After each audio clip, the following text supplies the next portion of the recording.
मुंबईलगतच्या वसई विरार परिसरात गेल्या काही तासांपासून मुसळधार पाऊस पडतोय। पावसाच्या जोरामुळे शहरातील अनेक सखल भागांमध्ये पाणी साचलंय।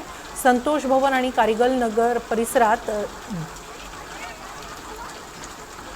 पूरस्थिती निर्माण झाली आहे। अनेक रस्ते पाण्याखाली गेल्याने वाहतुकीवर परिणाम झालाय। नागरिकांना मोठ्या गैरसोयीचा सामना करावा लागतोय।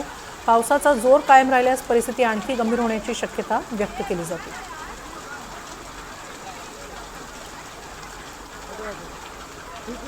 वसई विरारमध्ये मुसळधार पावसाचा जोर कायम आहे। अनेक भागांमध्ये पाणी साचलंय।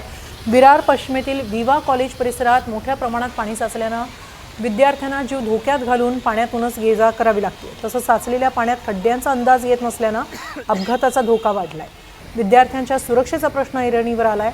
प्रशासनाने तातडीने उपाययोजना कराव्यात अशी मागणीही होतीये।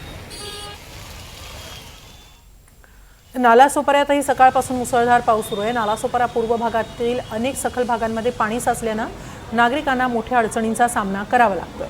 रस्त्यावर पाणी आल्यामुळे वाहतुकीचा वेगही मंदावलाय। वसई विरार शहरात गेल्या काही तासांपासून मुसळधार पावसाचा जोर आहे। त्यामुळे शहरातील सखल भागामध्ये पाणी साचलेलं आहे। वाहतुकीवर त्याचा परिणाम झालाय। विरार स्टेशन ते महामार्ग मार्गावरील चंदनसार परिसरात रस्ते जलमय झाले। साचलेल्या पाण्यातून शाळकरी विद्यार्थी आणि नागरिकांना ये-जा करावी लागते। पावसाच्या पाण्याचा निचरा करण्यात महापालिका प्रशासन अपयशी ठरत असल्याची तक्रार नागरिकांनी केली आहे। पावसाचा जोर कायम राहिल्यास अडचणी आणखी वाढण्याचीही शक्यता आहे।